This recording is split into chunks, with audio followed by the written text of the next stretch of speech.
खाद्य पदार्थों की तलाश इंसान की सबसे बड़ी तलाशों में से एक है और ये तलाश इंसान को लेकर आ पहुंची है समुद्र की गहराइयों में, जहां उसने ढूंढ निकाला है एक नए खाद्य पदार्थ को जिसको कि वो सीवीड कहता है। सीवीड, जिसको कि हम लोग आम बोलचाल की भाषा में सी वेजिटेबल्स या फिर समुद्र की सब्जियां भी कहते हैं। इसको हिंदी भाषा में शैवाल और काई भी कहा जाता है।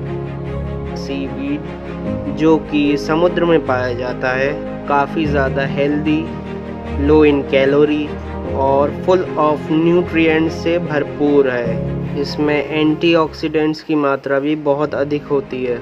इसमें ट्रेस मिनरल्स पाए जाते हैं और सभी तरह के विटामिन्स और बायो एक्टिव कंपाउंड्स भी पाए जाते हैं जो हमारे स्वास्थ्य के लिए बहुत अच्छे होते हैं।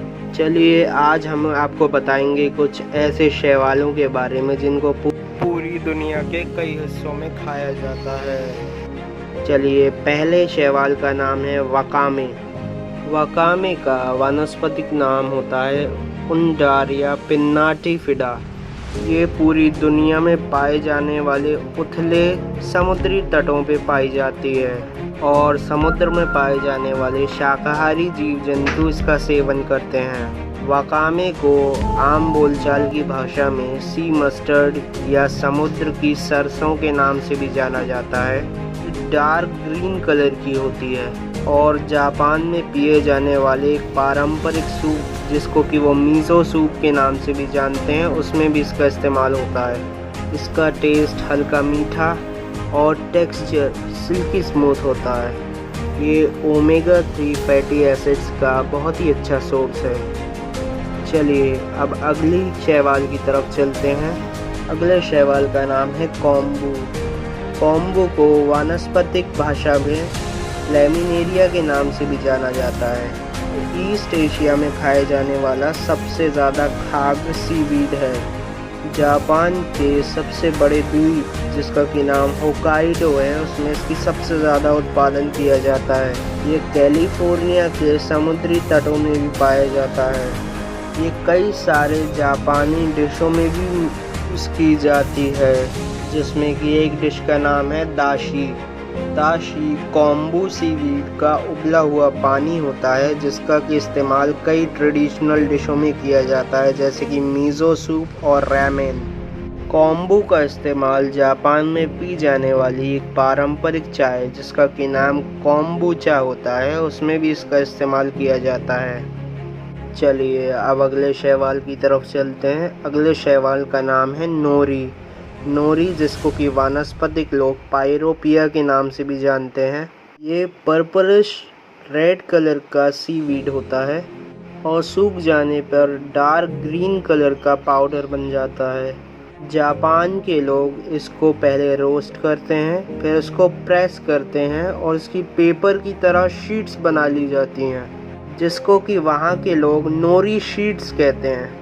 जापानी रेस्टोरेंट्स में नोरी शीट्स का इस्तेमाल सुशी मछली को लपेटने में और ओनिगिरी, जिसको कि वो लोग राइस बॉल्स कहते हैं, उसमें भी रैपिंग में इस्तेमाल किया जाता है। नोरी के पाउडर को अनोरी कहा जाता है, जिसको कि मसाले की तरह इस्तेमाल किया जाता है। काफ़ी सारी डिशेस में डाला जाता है, जैसे कि ओकोनोमियाकी, जिसको कि वो लोग पैनकेक्स या फिर हम लोग मालपुआ भी कह सकते हैं, और याकी सोबा जो कि बकव्हीट से बनाई गई नूडल्स होती हैं, उसमें भी इसका प्रयोग किया जाता है। चलिए अब चलते हैं अगले शैवाल की तरफ। अगले शैवाल है डल्स। डल्स का बॉटनिकल नेम है पाल्मारिया पाल्माटा। ये एक रेडिश सीवीड है। ये ठंडे पानी में पाया जाता है, जैसे कि नॉर्दर्न अटलांटिक और नॉर्दर्न पैसिफिक ओशन में ये काफ़ी ज़्यादा पाया जाता है, जहाँ पर ये पत्थरों पर उगता है। इसकी सबसे पहली खेती स्कॉटलैंड और आइसलैंड में की गई थी हज़ारों साल पहले, और ये अब उनके खाद्य में इस्तेमाल किया जा रहा है। डल्स बहुत ही सॉफ्ट होता है और टेक्सचर के मामले में लेदरी होता है, यानी कि खिंचावदार। कनाडा में एक पॉपुलर डिश है बेकन, उसके साथ भी इसको सर्व किया जाता है।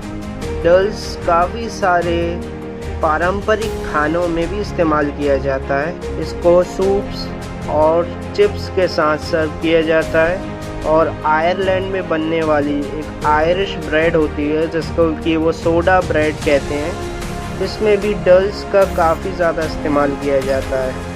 अगले शैवाल की तरफ अगर हम चलें तो अगला शैवाल का नाम है हिजिकी, जिसको कि सार्गैज़म के नाम से भी जाना जाता है। ये ब्राउन सीवीड होता है और सूखने पर एक काले कलर के पाउडर में परिवर्तित हो जाता है।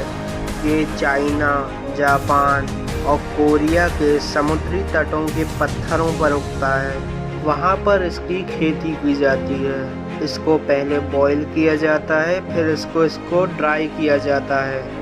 इसको फ्राइज़ के साथ और मछली के साथ सर्व किया जाता है। चलिए अब अगले शैवाल की तरफ चलते हैं। अगले शैवाल का नाम है आयरिश मॉस, जिसका वानस्पतिक नाम होता है कॉन्ड्रस क्रिस्पस।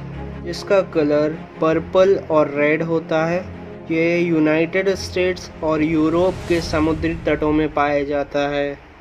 इसका इस्तेमाल काफ़ी ज़्यादा मिठाइयों में और आइसक्रीम्स में किया जाता है, क्योंकि इसमें पाए जाने वाले एक पॉलीसेकेराइड कंपाउंड जिसको कैराजीन कहा जाता है, ये एक थिकनिंग एजेंट होता है जो कि सभी चीज़ों में डालकर थिक करने में या उसे गाढ़ा करने में इस्तेमाल किया जाता है। तो ये था आज का हमारा प्रोग्राम, जिसमें कि हमने आपको कुछ ऐसे शैवालों के बारे में बताया जो कि आम तौर पे पूरी दुनिया भर में खाई जाती हैं। तो इसी के साथ मैं आपसे विदा लेता हूँ। धन्यवाद।